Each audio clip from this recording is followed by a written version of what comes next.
On this week's episode of BJ in the Morning, we finally watched a movie that's not superheroes, and we're gonna talk about it. Are you ready? Let's go.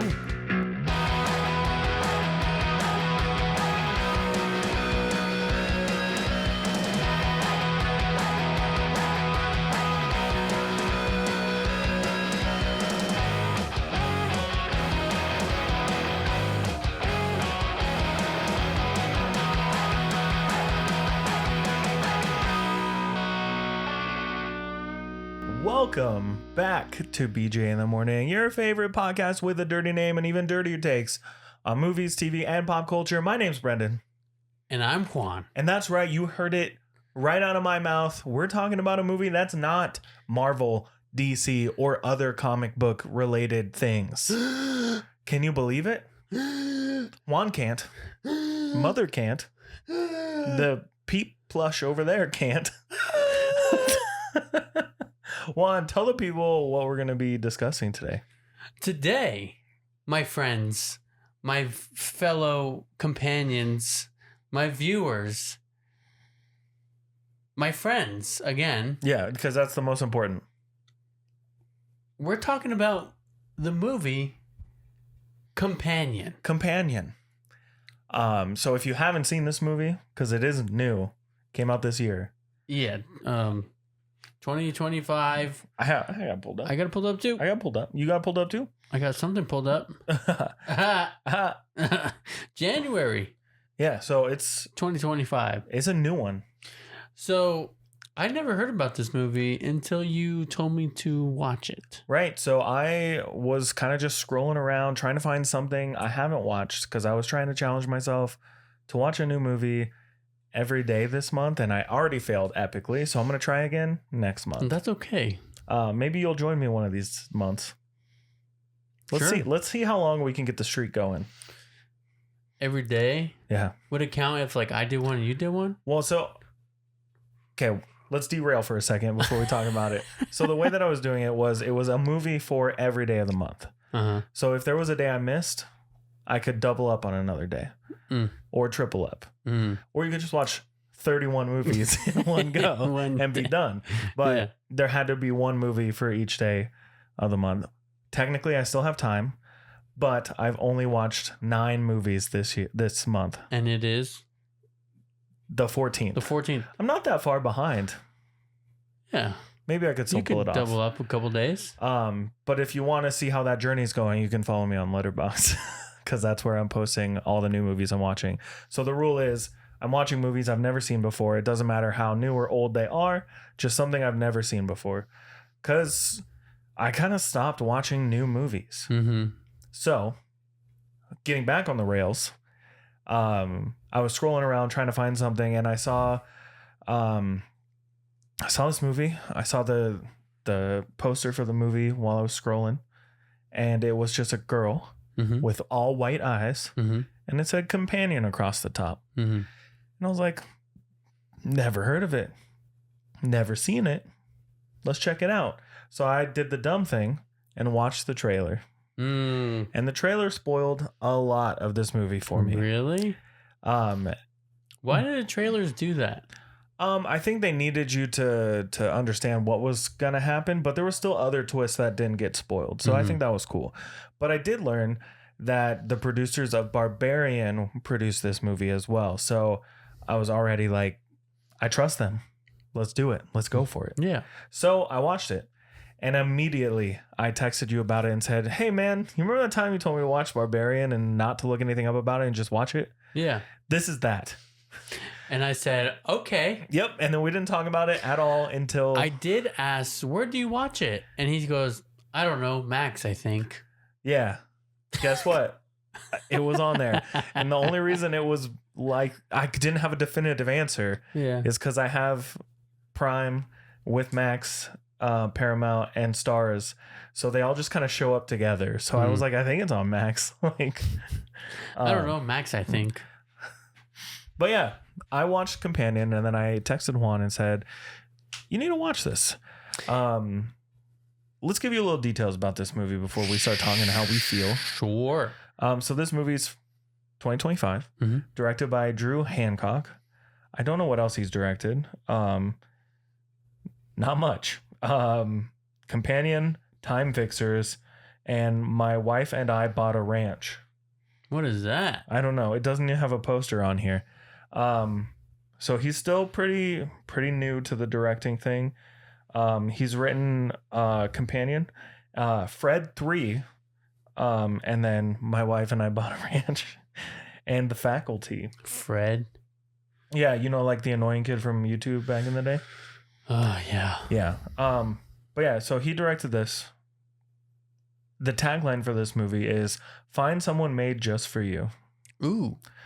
During a weekend getaway at a secluded lakeside estate, a group of friends find themselves entangled in a web of secrets, deception, and advanced technology. Mm-hmm. As tensions rise and loyalties are tested, they uncover unsettling truths about themselves and the world around them.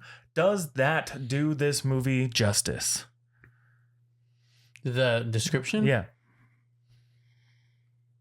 Not really. Mm-hmm. There's a lot more to unpack here. A lot more. A lot more. And I have questions. I have questions once we get into the nitty-gritty. Yeah. Because it has to do with the plot. And I'm sure there are questions that don't matter, but they matter to me. They matter to you. Yeah. Okay. So why don't we do this? Since this is my trying to get on Letterboxd and trying to get more not traction, and that's not the word. Recognition? No, not even that. I'm just trying to get more reviews on there. I'm trying to do more. And it's not I don't care if anyone sees it. I'm just letting you know where you can.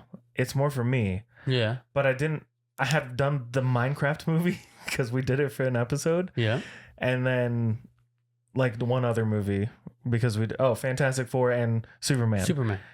So I was like, I'm just gonna keep going. I'm just gonna see what I can do. So I did a Letterboxd for this.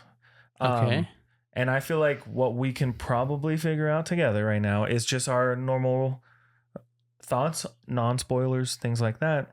Give it a rating, take a break, and then we'll do the spoilers where we talk, ask questions, things like that. Sure. Does that work for you? Yeah. Cool. I'm going to take it away. Read it to me, Stan. So me and Juan have not talked about this movie at all. Mm-mm. I don't know how he felt. He doesn't know how I felt, except that I told him to watch it. Mm. You ready? Mm-hmm. You ready? Sweet. So I watched this on August 6th, and I gave it 3.5 stars and a like. I liked it. I'm mad that I saw the trailer for this before watching it, but there were good enough twists to keep the movie going. This movie starts in an entirely different genre than where it ends up at the halfway point, and then ends at an entirely different genre still. I enjoy Jack Quaid, and the fact that he can play so many different characters and play them well is something to be excited about. And Sophie Thatcher was undoubtedly the best part of this film, essentially playing multiple roles throughout it. There were a few times the movie dragged, but it kept the pace for the most part, and you gotta love a good 90-minute movie these days, especially with small casts in one location and great dialogue. Movies like this make me want to write movies again. That's where I stand. 3.5 stars. I think there were some things that I probably didn't enjoy too much, but overall, I would watch it again. Yeah. I enjoyed it enough to tell you to watch it. I think if we keep this train up where we're both just watch this movie, don't look into it, this falls behind Barbarian.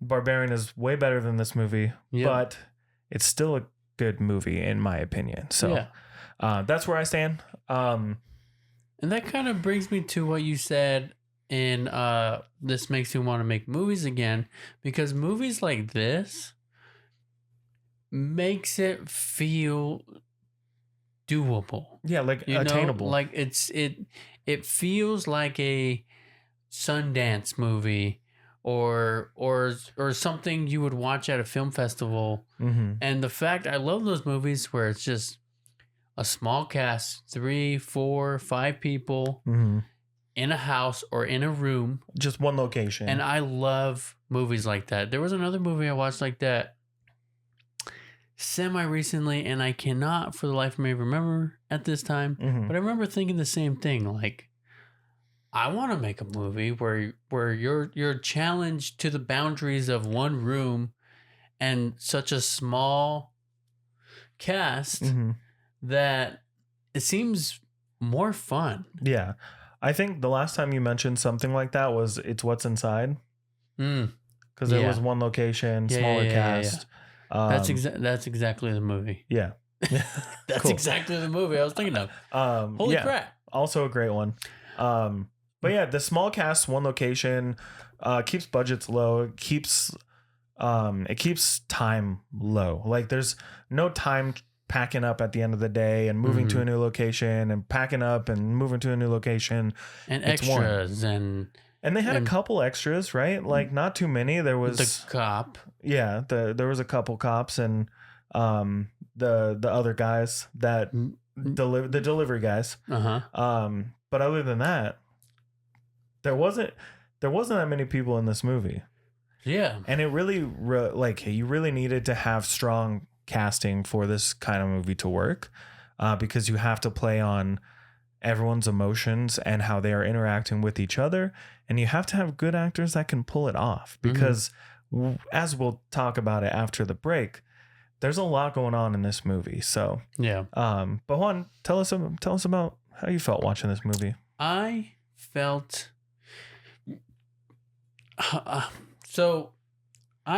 like this movie was a good watch. I would watch it again. I feel like the beginning of the movie takes me out of the rest of the movie, and we'll get to that when we get to spoiler territory. But there's certain aspects of this movie that kind of took me out of it in a way. But overall, I like it. I liked it. I recommend it. And I give it out of 5. Yeah. I give it a 3 out of 5. Yeah. 3 out of 5. It's good. And we'll talk about that half differential.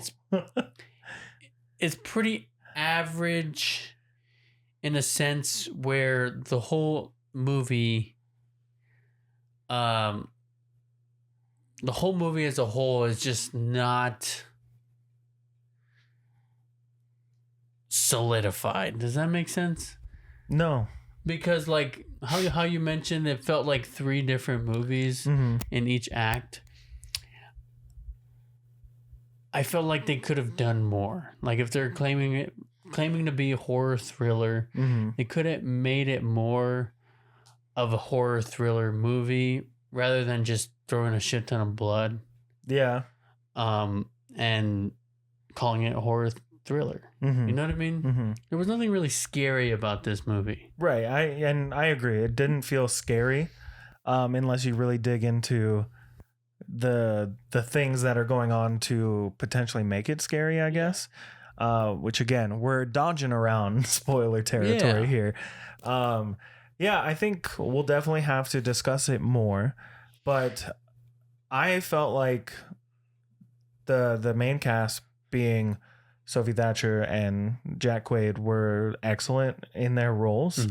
I think the fact that you can have Jack Quaid, he starts out exactly how you would think him to be in any other movie and finish it off completely different. Yeah. And again, I don't want to talk about it, but I want to talk about it. So maybe we should just get into our spoiler filled segment. Yeah.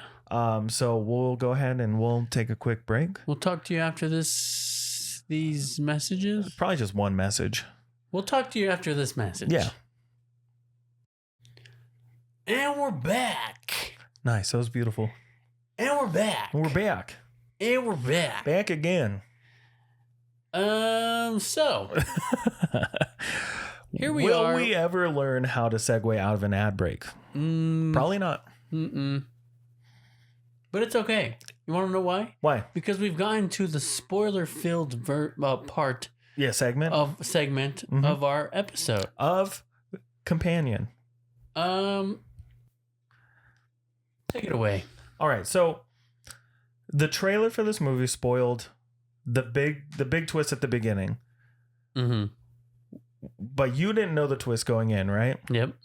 So the movie starts out as any other rom-com would start, right? Any other romantic comedy type movie, bunch of friends going to a lake house, hanging out. But you start with this scene of Sophie Thatcher and Jack Quaid in a supermarket with their meet cute. Yeah. How they meet, and it's adorable and it's cute, and we just love it so much. So cute.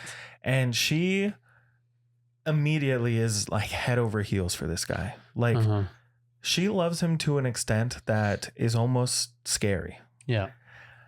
They're driving to this lake house now. And she was dreaming. And right away, and I don't know if you picked up on it, but the first thing he says to her is, oh my gosh, what's her name in this? I don't remember off the top of my head. I just watched it too. Yeah. It's Eve? No, it's something like it's a Iris. Iris. It's a play on Siri. Iris. Yeah. So he says, "Iris, wake up." I did not catch that. Yeah, and that's when she wakes up from her dream of falling in love with our main character played by Jack Quaid. He's playing Josh. Yeah, it's been 2 weeks since I watched this movie. Okay, I watched it like 2 days ago. So yeah, they're driving to this lake house to meet up with a bunch of friends, and Iris is nervous because all of Josh's friends hate her. It's how she feels. And when they get to the lake house, everyone is kind of standoffish, you know. They except for one of the characters, Patrick's boyfriend, Eli and Patrick together, I guess. They're both pretty okay with Iris, but the other friend that they have, what? Cat? Are you sure? Cat. It is Cat. Oh, look at you remembering. Cat's definitely not on board with Iris. Not at all whatsoever. And it's just kind of, it feels normal. Things are going on until Cat's lover. She's the mistress for this guy named she's Sergey. Completely okay with it. Yeah, and because she's like that. We already, I don't know, I didn't like her at this part. Like at this point in time, I didn't like her at all in the movie, honestly. But Sergey, it's kind of hitting on Iris at the lake, and she doesn't like it, and it gets worse and worse, and then she stabs him in the neck. She had a knife in her pocket for some reason. We're not sure why, but it was there. Stabs him in the neck. He's gone. She comes back in covered in blood. Everything's going crazy, and then the big twist happens where Josh, right, that's his name, says, "Iris, go to sleep," and she shuts down. And it turns out that she is an android, like, sex bot. Yeah. She's a companion. That's what she is, right? That's what the company's called. They're companion bots. So yeah, it turns out that she's an AI robot that's designed to be a companion, and you can control how much it loves you, how much or how smart it is, its eye color, all these different things. And we learn all this after this moment. And then we learn about the plot to kill Sergey and take all his money. Using Iris. And this plot was derived by Josh and Kat. To take all his money. Take all the money. $12 million. And Eli and Patrick were not involved in the plan until they see Iris covered in blood and everything's going crazy. Well, I think that they were a part of the plan to see her so that it looked more realistic. Corroborate and listen. So they can make it more believable to the police if they didn't know that there was an underlying plan. Right. So Juan, we're gonna stop there, and that's what the trailer spoiled for me is that Iris is an AI. It shows it in the trailer. Tells you right away, huh? Which is why I did not want you to watch it. The trailer, at least. I wanted you to just go in the movie because I was mad that I thought that was going to be a bigger plot point in the movie. And it's a huge plot point in the movie. Yeah. But I thought it was going to be something that that really steered the direction in that. And it heavily focuses on it. But I also thought it was going to be more like a Terminator situation after that moment where she was going to go on a rampage. Yes and no. I think the movie started at that rom-com level all the way up until then. And then this part of the story is where it's trying to be a horror movie going forward for a bit. And then the third act feels more like a sci-fi action. Yeah. So up until this point, watching all this stuff, did you pick up on that she was a robot at all? No, I didn't pick up on any of it. Yeah. But I did, though, when they're doing the nasty and then he just like gets off of her and goes to sleep. Yeah. And like she's trying to talk to him and he's being a dick. Yeah. And he just says, Iris, go to sleep. And then it cuts to the morning. I did think that was weird because I was like, they're like so in love after everything we just watched. And then he's going to treat her like that. Yeah. Because he wants to go to bed. You know? Yeah. That threw me for a loop in a way like something is going on here with Jack. Josh. Jack Quaid. Something's going on here with Josh. And I was like, there's something weird with Josh. And she loves him so much that she's okay with it. Yeah. That's where I was at that point. I didn't pick up, maybe I did. I do vaguely remember him saying, Iris, wake up at the beginning. I just thought maybe that would like, you know, normal dream sequences is like, wake up, right, and you're hearing it. Any right? movie, someone's asleep in the car. Yeah. Hey, wake up. And they'll play it in their dream or whatever. Now this is the part that took me out of a lot of parts of the movie. Is the beginning. They're in the dream sequence and she says, I felt this love for him the day I met him and the day I killed him. Right. And that took me out of a lot of the movie because like I was waiting for that moment and like, why would they say it at the beginning and not kill him? So I'm like, oh, well, obviously, like, she's not dead in other parts of the movie that we haven't talked about yet.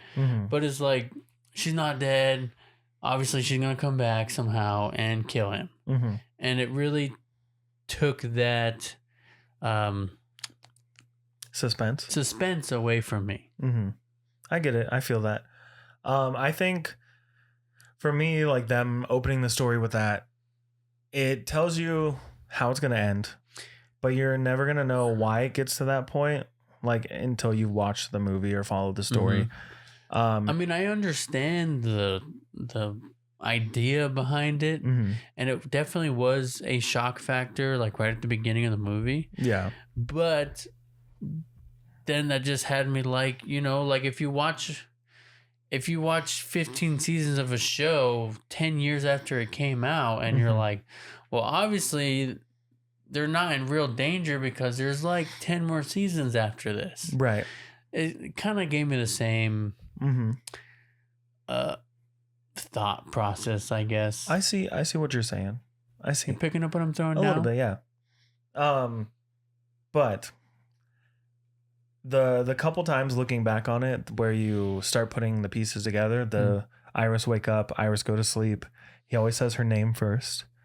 Iris, what's the weather? Did you catch that one? And she gives a whole spiel and she plays it off all cute. And for a second, I was like, oh, I could see someone just like memorizing that in the morning and then saying it back to someone. And then he says, that never gets old. That never gets old. Mm-hmm. Yeah, I picked up on that, but I still didn't like gather that she was a robot. Yeah. I still was like, yeah, he's weird. Or like she is like super like obsessed with knowing the weather and yeah. you know what I mean? Yeah. Like I'm just like, what is going on here? Mm-hmm. When they did reveal that she was a robot though, I still didn't piece together that she was a robot. Yeah. Yeah, until she was in the chair and he woke her up. Mm-hmm. Obviously, they said it right but you're still worried at that point. But when he said Iris go to sleep, I was like, okay, he hypnotized her. Hypnotized. Yeah. It's like so many things going through my head, and I guess robot did go through my head, but it was like hypnotized robot or some other mind control thing going on. Yeah.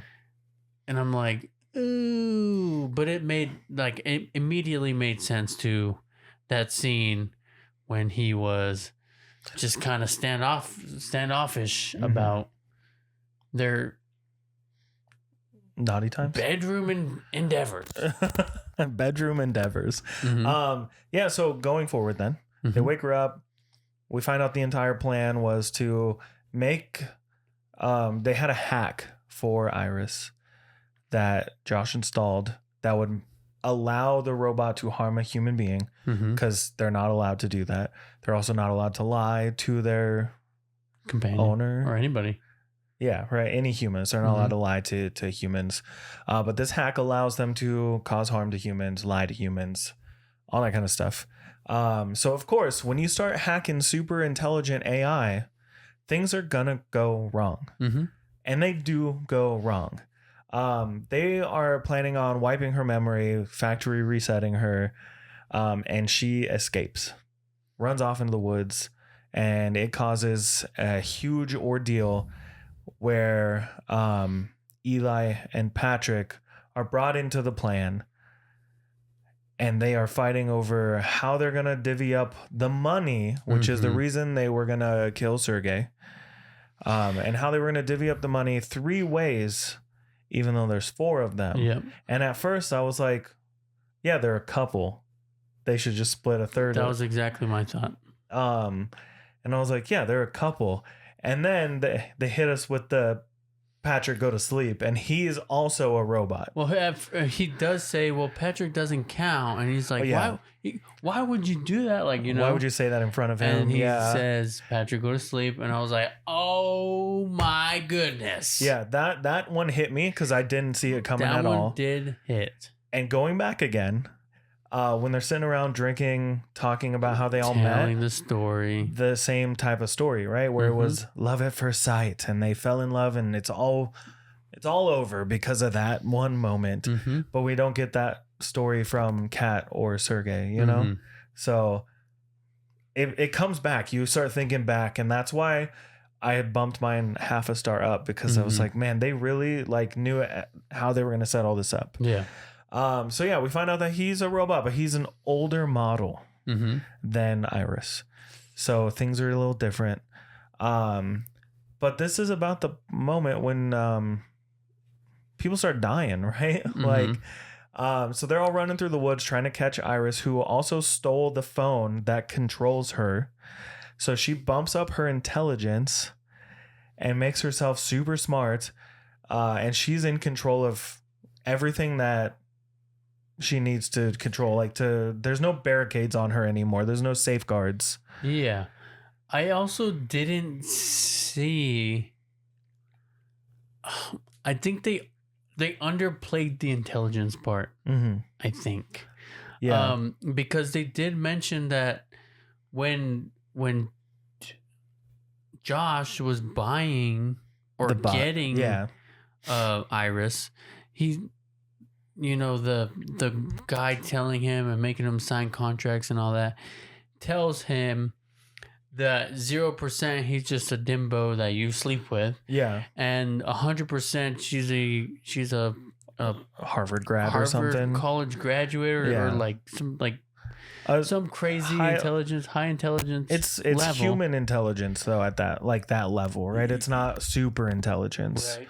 So I think that might be the confusion, right? You would think a robot at 100% intelligence would have all the intelligence, but it was a college graduate, like a Ivy League graduate. Ivy League, that's what it was. But yeah. I still think that she could have like worked up some like more clever plans or, like maybe. I mean, I guess like the movie has to happen, right? So like maybe better plans to not get caught. Yeah. In a way. Because the script said so. But the script said so. Yeah. The movie still has to happen. So she can't be that smart, I guess. We should put that on a shirt. The movie has to happen. The movie has to happen. That's a good one, Juan. That's a good one. But yeah, I mean, I think the limitations of the movie, though, being an indie film, being low budget, or small cast, one location, there's some constraints. And after that, all of his friends die. Yeah, all the side characters. They're all gone. Eli gets killed in the woods. Kat gets killed in the kitchen. But we do have to touch on her death, right? Right. Because once Eli dies, Patrick, his heart is broken. He's a robot built for love. Yeah. And he loved him. So they decide to use the same hack they did for Iris on Patrick. They factory reset him and he linked to Josh. Yeah. So now he's in love with Josh. They hacked into him to up his aggression and make it so he can hurt people. Yeah, and you can see him struggle with like 25% for like the aggression. Yeah. And F it, and he turns it all the way to 100%.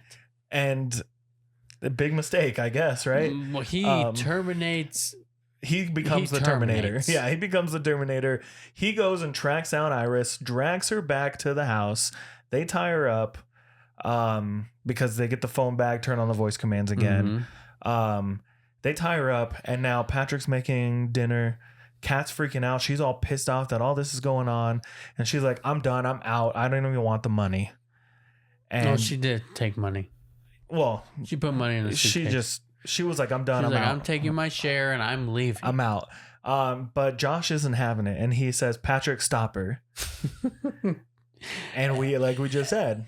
And Patrick just grabs her by the shoulder and stabs her. Done. Over.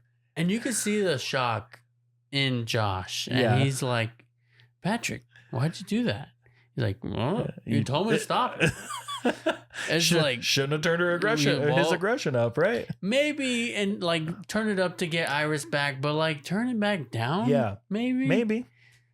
Crazy. But he also showed back up in a cop uniform because there was an incident with the cop Terminator, and now he's the Terminator with ridiculously like blonde highlighted hair. Yeah. He's one of the guys from You season 3, I think, from the Eat the Rich ones. I'm pretty sure. I don't think I've seen season 3. That's okay. It's a good one. The final season's out too. Anyways, we're not talking about You. We're talking about this movie, Companion. Right. We're not talking about You. Sorry. So in this moment though, Iris is tied up and they wake her back up. And by they, I mean just Josh, because Patrick's a robot and he's just making food in the kitchen. Yeah. His meals look great. Oh yeah. Like, I mean, if I was gonna have a robot companion like that, I would be like, you're the chef. Yeah. That's badass. Make me 3 square meals at least. That sounds bad though. But it's a robot, so it's okay. Yeah. Okay. Like, thanks for the meals. So Josh flips in this scene. So after everybody's dead and there's like nobody there, like I'm not with sure, human blood. Yeah, I'm not sure if it's like everyone's gone and he can stop pretending. Yeah, he's basically feeling like he's just in company of appliances. So there's no one around. And his character completely shifts to evil, psychopath, like torturer. He wants to torture Iris in a way. Yeah, it's this scene was really hard to watch, like, because it becomes like a DV situation, you know? And it's really bad. Like, he is trying to gaslight, and he's saying all the things like, you need me, you love me, you know it, say it back, all those things. And I was like, how is Jack Quaid gross like this? Like, he feels disgusting. Yeah. And that's why I was like, damn, this guy is good. Yeah. You know, he's a great actor. Nepotism aside, like, he is great. Like, going from The Boys, where he's this nerdy guy who's afraid of blood, to he did this movie called Novocaine. Have you heard of it? Yeah. Where he feels no pain, and I haven't seen it yet, but I've heard it's good. Yeah. And then this, where they're total drastic changes. It was insane, and this whole scene was difficult to watch, and I think it's supposed to be. He does torture Iris. Yep. He lights her arm on, or he puts a candle under her hand and tells her to stop and stay there, and she can't move her hand. And he's like, do you feel pain? Do you feel pain? And she says, yes, I feel it. And he's like, no, you don't. You're a robot. You're a robot. It's programming. Yeah. And her arm starts melting and gets lit on fire, and it's insane.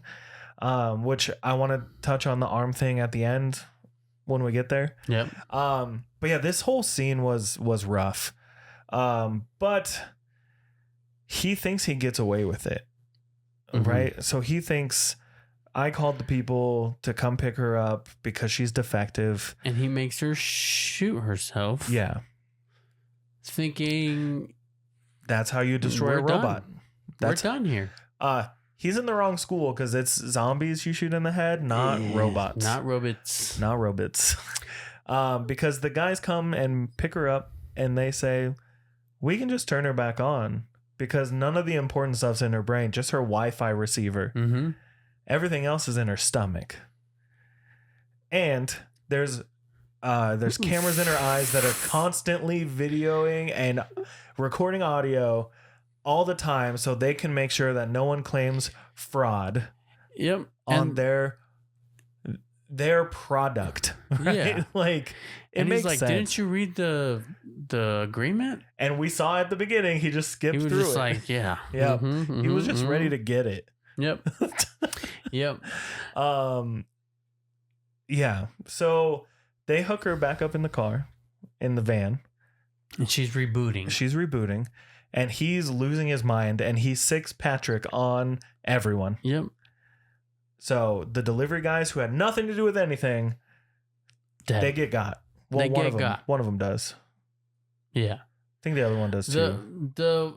It was like a dynamic of like a veteran and a new guy. A newbie, yeah. Yeah, a new guy. It's your second day on the job, bud. Yeah. Yeah. The veteran gets shot in the head immedially.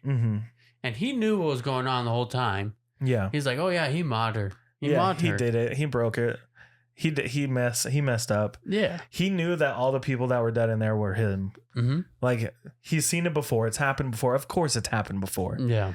But Iris boots and convinces the new guy to basically give her free will. Because that is a program they can give, the company can give to these robot companions. Yeah. They give her free will. So she is no longer in control of her.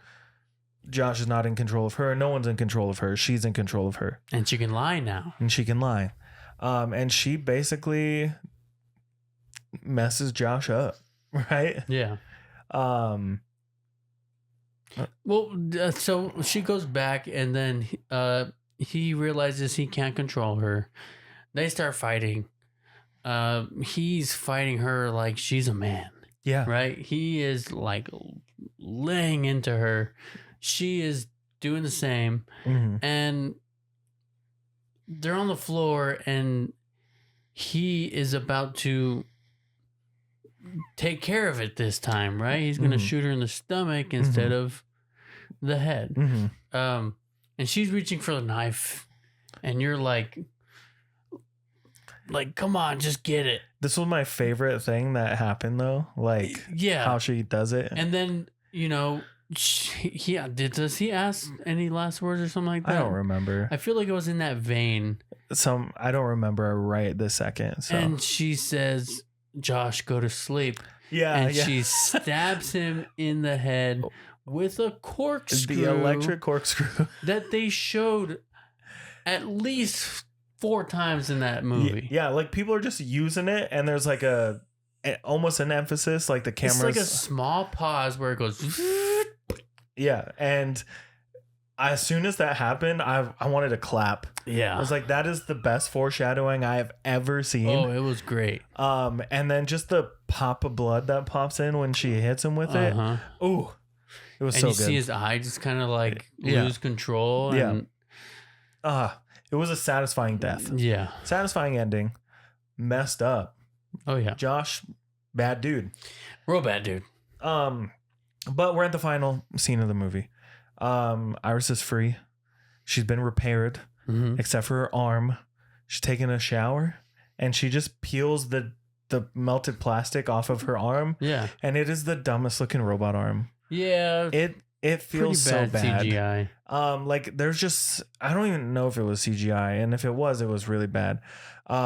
But I was giving it the benefit of the doubt because it's a low budget movie. It just felt off. I wish they didn't do it at all. Yeah, but they had to do the final scene though, which is she's driving off in Sergei's Mustang with Sergei's money, and she has her robot arm, and she's driving down the highway, and she sees another Iris. Yeah. And they make eye contact while driving. Dangerous, by the way. Yeah. And she's she a robot. waves her robot arm at the other Iris, the blonde Iris. And she's like freaked out. Yeah. That I think was worse than in the shower. Because it just looked like a stick. Yeah. And it might have been. Just waving. And that's it. That's the end of the movie. I think the twists in this movie were really well done. I wish I didn't know that Iris was a robot going into it, but the Patrick reveal was really good. Josh's complete switch of character was great. Him being an asshole, not so great, but he does it so well. Here's why I have so many questions too is like, all right, how much does this robot cost? Juan's looking to buy. What does what does Josh do for work that he can afford this? He wants to steal money from Sergei, right? You know, is it a lease program? He did say that she was a loaner. Yeah, that he doesn't own her. But it still has to cost money. Yeah, it's a monthly subscription How'd you get that fee. money? Yeah, it has to be a lot. Yeah, it has to be. Yeah. Also, was Josh always bad? I think he has to be. I think so, but I think it got worse when he was finally able to control a woman. But also put into a situation where everything's going wrong and it's not as easy as he thought it was going to be. Yeah, because he's a loser. Right. You know, like he is a loser. We see it at the flashback to when he gets Iris. He's a loser. He doesn't know what he's doing. He is definitely manipulative, narcissistic, and he probably never had the opportunity to fully incel out on a female at all, you know, like he does to Iris during the entire thing. Like he treats her like an appliance, which I get it. She's a robot, but also when they look that convincing and they speak that well and they can do all these things and you're not going to tell, like, where's the like suspension of disbelief start happening? Where do you start forgetting that it's a robot and not your companion? And I think like that's with Eli and Patrick. We didn't know. Yeah. I didn't know. That was a great. They were so good together. It was, you know, it was heartbreaking for me to see Eli get shot. Yeah. And because he's so good. Yeah, it's like he was just a cute, chubby dude. That's what the companion was made for, right? Yeah. And I guess like that version of the robot was for love, right? And the Irish version of the robot is for loving. You know what I mean? Got you know that what I mean? Love and feeling. You know? Singing? Yeah, that love and feeling. You know what I'm saying? You can sing a little bit louder. It's no, I'm okay. good. Let's keep. Let's wrap this up. So Juan, I wanted you to watch this for multiple reasons. Mm-hmm. One and two, are both the twists, right? The twists of the two robots, two companions. Yeah. I thought it was a really fun twist. So that's 1 and 2. Number 3, I have like this weird. It's gonna sound really bad when I say what I need to say, but I have this thing for just a strong female character being drenched in blood in a movie. Have you seen Ready or Not? Have I? Ready or Not, where they get married and they play games and it's hide and seek and no? I want to say I have, but I'm not sure. Cool, I'm gonna let you borrow it. But the ending scene was like my Facebook banner picture for since that movie came out. It was so good. I just think it's fun. Like it's funny and disturbing and wild. But I enjoyed this movie for what it was. It is a commentary on a lot of different things. Obviously it's the dynamic of men and women relationships as a whole, right? Relationships, romantic or platonic. It is a commentary on DV, which is unfortunate because in this movie it's pretty bad. It is also a commentary on the state of the world and how AI can interact with people and how it could probably end up someday. These are all things that this movie hints towards and it talks about, and you feel it a little bit. But for me, when I watched this, it was a fun 90-minute movie that really, really made me want to sit down and figure out a short film of some sorts or a story to tell or something, because it just felt simple, but it wasn't simple, right? It was dynamic and there was complexity. Yeah. But the way that it was done felt simple. I feel like this movie was a breeze to make. It was a breeze to watch. With only a budget of, it was still a lot. It was still $10 million. Yeah, but in today's money, $10 million is nothing compared to $200 million. Yeah, $500 million. Yeah. So I just, this was one of those movies, picked it out of the bunch, watched it, and did not regret it. Yeah. So, Juan, anything else you want to say? Not really. I think we about covered most of my thoughts. Yeah. Now that we're not holding back. You know what I mean? Yeah. But with that said, go watch Companion on Max, not a sponsor. And I think it's HBO Max now. I think it went back. Yeah, it's back. I think it went back. It's HBO Max, not a sponsor. And don't pull your cord out again. Sorry. No one knows about that now. Yeah. We had a difficulty. Yeah. Let's not talk about that. Okay? Go watch Companion on HBO Max. Not a sponsor. And thank you for listening to BJ in the Morning. If you're feeling bored and you ain't got nothing to do August 29th through the 31st, come on down and see us and a bunch of other people at Tucson Comic Con. We're going to be down there at the convention center Friday, Saturday, and Sunday. Yep. Come see us. I have stickers to give out, and I'm thinking about giving out, I have these really cool Pokemon cards. So you can come get a sticker and a Pokemon card if you come and see us. If you are subscribed, you get a sticker and a Pokemon card. Cool. And if you leave a rating on any of the podcast listening apps like Apple or Spotify, you can drop a 5-star rating and you'll get a sticker and a Pokemon card. Cool. Right? I thought that was a cool idea, and I'm just sharing it with you right now. Wow.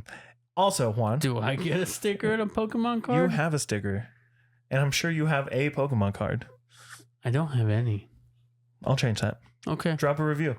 Also, you can like and subscribe on YouTube at BJ in the Morning Podcast, where you can just like interact with our videos and leave comments. And we did have a comment on our Spotify recently, which we got to keep shouting them out because Music Lopez is always dropping comments. Mm-hmm. We had one from our ad from last week. It said, "Now Juan, say Tucson Comic-Con like a lawyer yelling objection after the prosecutor says a bold-faced lie about your defendant." Tucson Comic-Con. It's great. It was a good one. It was so good.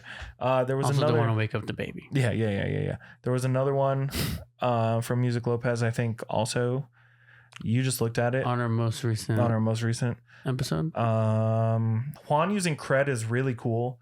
The X-Men description floored me. I only got Wally and Ghostbusters. That's going to be from our r/explain movie plots badly. Yeah. Explain a film plot badly.